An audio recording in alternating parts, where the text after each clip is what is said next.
ಆತ್ಮವಿಶ್ವಾಸಕ್ಕೆ ಜಾಗೃತಿಯನ್ನು ಕೊಡಬಹುದಾದ 1000 ಕನಸುಗಳ ತೀರ್ಥ ಕುಡಿದಿದ್ದೇನೆ. 3 ಆಯ್ಕೆ ಕೊಟ್ಟಿದ್ದೇನೆ. ಯಾವುದನ್ನು ನನಗಿರಬಹುದಾದದ್ದು 3ನೇಯದ್ದಲ್ಲ. ಧರ್ಮ, ಅರ್ಥ, ಕಾಮ, ಮೋಕ್ಷ. ಇಲ್ಲಿಂದ ಬಿಡುಗಡೆ ಆಗುವುದಂದ್ರೆ ನಿಮ್ಮ ಬಂಧನದಿಂದ ಬಿಡುಗಡೆ ಆಗುವುದಲ್ಲ. ನೀವು ಅತಂತ್ರರಾಗಿರುತ್ತ, ಶೋಚನೀಯರಾಗಿ ತಲೆಯ ಮೇಲೆ ಕೈ ಹೊತ್ತು ದುಃಖಿತರಾಗಿ ಕುಳಿತುಕೊಂಡಿರುತ್ತ ಅಮೃತೋಪಮವಾದ ಊಟವನ್ನು ಮಾಡಿಕೊಂಡು ಕೂತುಕೊಳ್ಳುವ ಜಾಯಮಾನ ಅಲ್ಲ. ನಾನು ಹೋಗ್ತೇನೆ ಮುಂದೆ. ನಿಮ್ಮ ಬೇರು ಬಿದ್ದಲ್ಲಿ ರಕ್ತ ಸುರಿಸ್ತೇನೆ. ನೀವು ಪ್ರಾಣಾಘಾತ ಉಂಟಾದೀತೆ ಅಂತ ಭೀತಿಗಿಂತ ಸಂಚಲನಗೊಳ್ಳುವಾಗ ನನ್ನ ಪ್ರಾಣವನ್ನೇ ಅಡ್ಡಗೋಡೆಯಾಗಿ ಹಿಡಿದದನ್ನು ಉಳಿಸ್ತೇನೆ. ಈ ಕಾಲದಲ್ಲಿ ಹಿಂದೆ ಮುಂದೆ ನೋಡಬೇಡಿ.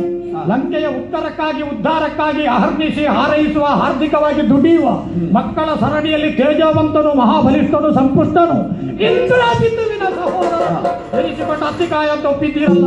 ಇದು ಕೇವಲ ಅತಿಕಾಯತ್ವ ಅಲ್ಲ, ನನ್ನ ಕಾಯದಲ್ಲಿ ಮತಿ ಉಂಟು ಅಂತ ತಿಳಿಬೇಕು. ಮತಿಕಾಯತ್ವ.